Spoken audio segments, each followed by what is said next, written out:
Hey guys, time once again for another episode of Day in the Life of Vintage Classic Specialist. So today is Wednesday. Let's see what we did today. As you can see, things have changed around here a little bit. Jacob's car is gone. It's over at Octavio's getting its headliner, which smells like an ashtray due to the engine fire, which is the whole reason the car is in here. So it's over getting a new headliner. And then we got the EV Beetle back. I'll show what's been done on that in a little bit.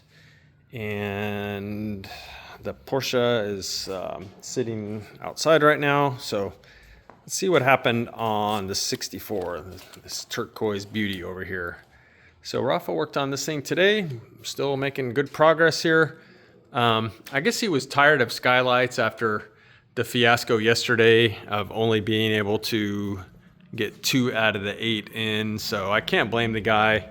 He didn't touch skylights today. What he did do was he put in the pop-out window latches. So those are all installed. And then he also started installing the jail bars. So for those of you that don't know, these bars that run across the windows there, and then there'll be another set that runs across the back window, and then there's actually like a rail that runs across the back of the seat. They kind of look like you're in jail, I suppose, bars on the windows and all, but the actual purpose for those is that if you have luggage piled up in the cargo area back here, is it keeps your luggage from smashing into the windows. So just kind of offers some protection on the inside for the windows. Yeah, if you have this area piled up above, the level of the windows, then it just offers some kind of protection there. So those are jail bars. They look awesome, and yeah, those are going in. So that happened, and the latches, and let's see, what else did he do here? He installed the cover over the fresh air system. So that's that cover right there, which we just recently bought and had painted. Somehow we didn't have one with this bus, but we have one now. It's painted, it's installed.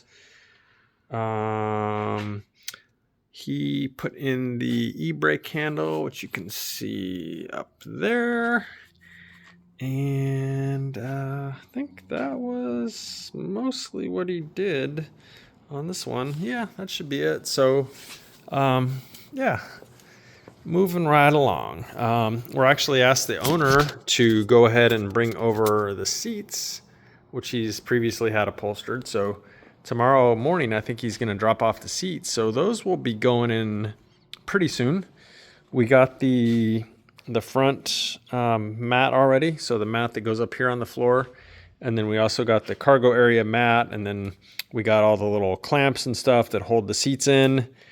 And then this bus will be going tomorrow to Octavio's, where now that all these panels are in back here, he's going to carpet this rear area. He likes to wait until the panels are in to put the carpet in, so that because again, he hand makes the carpet. We don't use kits. So that way the carpet can go perfectly up against the panels. So until the panels are in, he doesn't like to make the carpet because he wants those edges to be perfect. So there you go. That's probably going to happen tomorrow too. So this bus may not be in our shop tomorrow night. We'll see when I go to do the video. This guy, the Devil Bus, didn't get any love today. Convertible didn't get any love today. I don't remember if I showed last night or not. I did get the new white wall tires for this. Those will be going on here pretty soon. And then waiting to get a gas tank, either the original one cleaned and coated, or just buy a new one. So let's talk about these two guys here, the double cab and the EV.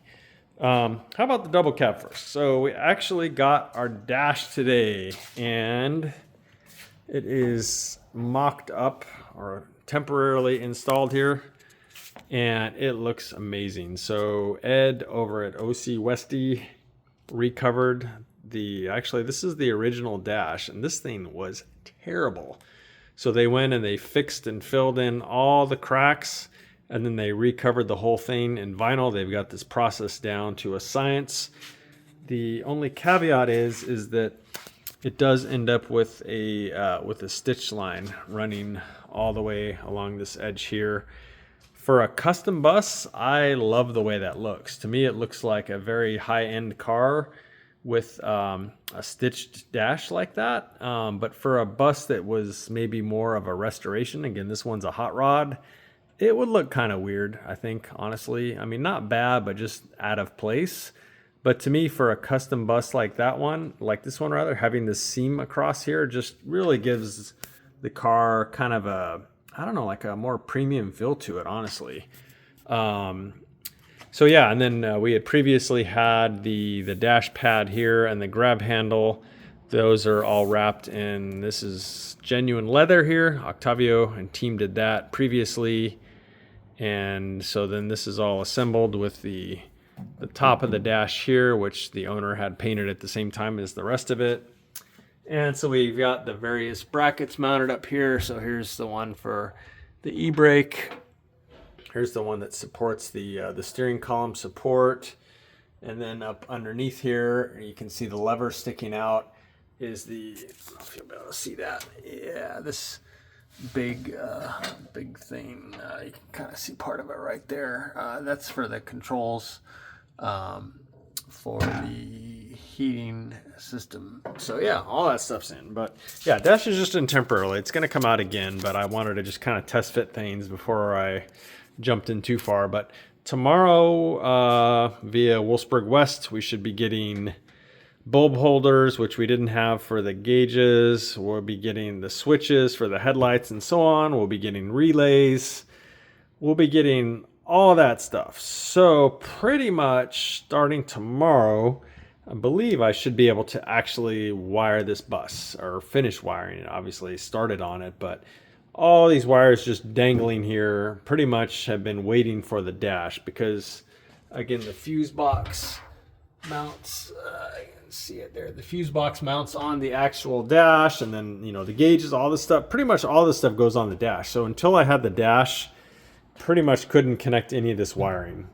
It pretty much just runs up to the front of the bus, and then the lights are wired in, but all the rest of that stuff waiting for the dash. So now that we finally have this, I can go crazy on the wiring and get it done.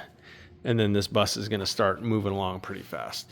But yeah, really beautiful. Love the color choice of the leather that he picked out with the green. Just looks amazing. And then kind of contrasting with both of those, the black vinyl on the dash just looks insane. So good. So yeah, that happened today. Big step for this bus, because now we can really make some progress on this poor thing. So this guy, what happened to this guy today? So Octavio and team did their usual incredible work, and they handmade a carpet kit for this bug. And so you can see this is all genuine German square weave carpet that we put in here, which is of course not appropriate for a 69 Beetle, but who cares? This is a custom car, obviously, and it looks gorgeous. Love this carpet. This is like a charcoal, I think. And you can see here this car has a system in it, stereo system, and so it has pods up here to mount those speakers in, and so they did a really great job of covering those in carpet. There you can see all up under the dash. Sorry, it's kind of dark. I didn't bring my flashlight, but yeah, just incredible workmanship those guys do. So then I started installing the rear panels and the rear seat. And again, it's this two-tone. This is also leather, this car. All the interior is leather, and we've got this biscuit pattern here going on the door panels and the seats. So yeah, this seat is in, obviously. We still have to, somehow this didn't get done when the chassis got built. We still have to weld in this bracket here, not a big deal. And then we got to weld in the stud that goes on the back there to hold the battery in along with this thing. So yeah, you know, there's just little things like that we have to do still. But yeah, this thing's coming along. I'm hard pressed to say exactly when it's going to be done, but hopefully a few weeks maybe. I don't know. We'll see. But at this point, there is light at the end of the tunnel here for the EV bug. So we just gotta kind of keep it moving here. But there's really not that much left. It's pretty much like finish installing the interior. You know, put some lids on it, front and rear, and then some little odds and ends, and mostly just driving it. We got to make sure that this thing charges correctly when it's run down, and that it's reliable, which I mean, it should be. It's an electric motor, but make sure that it's gonna be amazing for the customer.